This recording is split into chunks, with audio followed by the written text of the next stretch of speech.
ThaBoxingvoice.com here with the president, Eric Gomez. How you doing? Good, I'm good. Once again, back in Las Vegas.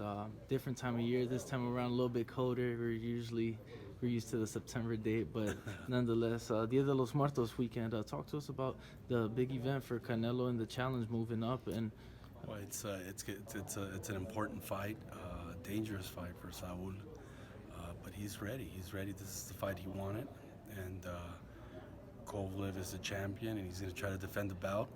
I think it's going to be a great matchup. a lot of people, it's beyond me. I don't see how a lot of people aren't giving Canelo the credit. They're calling it a cherry pick, but he's moving up 2 divisions. There's no stipulations, no rehydration clause. He's doing full light heavyweight. Talk to us about the selection of opponent in picking us. I mean, he wants to be great. He wants to do what all the greats have done. You know what Oscar did: move up all these divisions and fight the top guys. Pacquiao did it as well. Sugar Ray Leonard, Duran. I mean, you go down the list. All the greats, Tommy Hearn, they all did it. So that's where he wants to be. You know, he wants his name to be in the history books. Absolutely. As one of the best fighters of his era. Now, obviously, the fight has yet to play out. But yesterday at the Fighter Rivals, Canelo was asked, maybe a goal of his that seems a little outrageous or crazy, and he said cruiserweight. Mm-hmm. At this point, I mean that is 40 pounds higher than his previous fight. Could you even fathom a possible matchup at cruiserweight for Canelo? Well, I mean, it really depends how he performs in this fight. If he has the performance that we all feel that he's capable of, why not? Why not?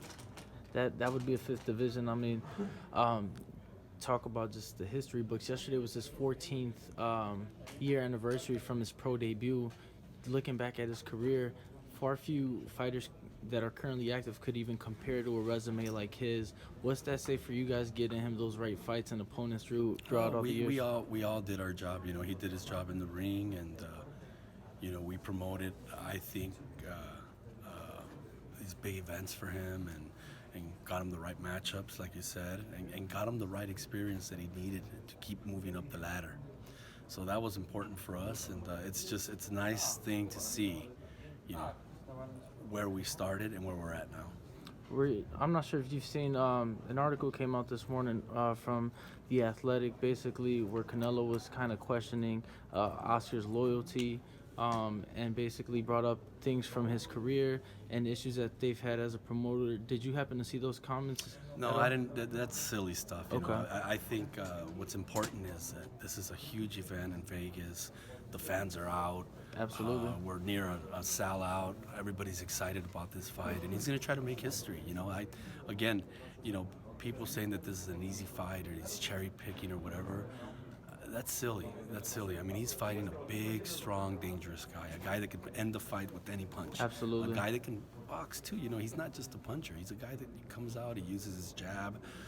So that's going to be key. Those first few rounds are going to be very key to see how it's going to play out. You just mentioned Kovalev's jab, which is a phenomenal one. Very few things that people feel Canelo does wrong, but he has struggled with somebody like Golovkin's jab and things like that.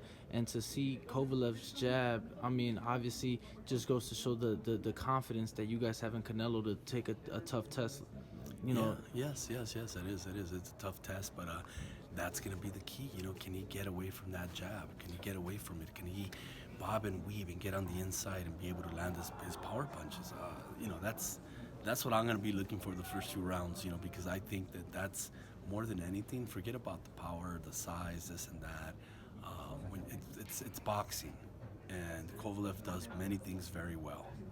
Now, with Canelo, one thing that he does very well is obviously his work to the body, which is also something that a lot of people feel Kovalev is vulnerable. Do you kind of predict that if that could be Kovalev's downfall? They say that because of Andre Ward. Andre Ward was a great fighter. He was able to do that to him. It doesn't mean that he's weak to the body. I mean, they probably gave him that label. I don't buy it. I think that he's going to be more dangerous than ever. I spoke to Andre this past Saturday, and he actually said that Canelo is one of the few fighters that could do what he did against somebody like Sergey Kovalev, and he did pick Canelo to stop him late in the fight. Just last but not least, just wanted your thoughts. Obviously, depending on the results Saturday. But ideally, as of right now, do you think that the best thing for Canelo after this fight would be to go down to middleweight and Well, I can't really answer that right now. We have to see how he performs on Saturday. If he blows by Kovalev and has no problem whatsoever, and he carries the weight well, and he looks strong and powerful, the sky's the limit. The sky's the limit. He can do whatever he wants. sky's the limit. Hopefully, cruiserweight one day. But Eric Gomez, muchas gracias. Thank If you. you enjoyed the video, feel free to hit the like, subscribe, and share. As always, if you want to support us to the next level, head over to the patreon.com/ThaBoxingVoice. We have tons of exclusive from Border Wars, entitled betting shows. The list goes on and on and on. But in addition to that, if you guys have questions for fighters, trainers, and promoters, this is where you can submit them. We will run out, get these questions answered, and put it back on the show just for you guys. Appreciate it. Peace.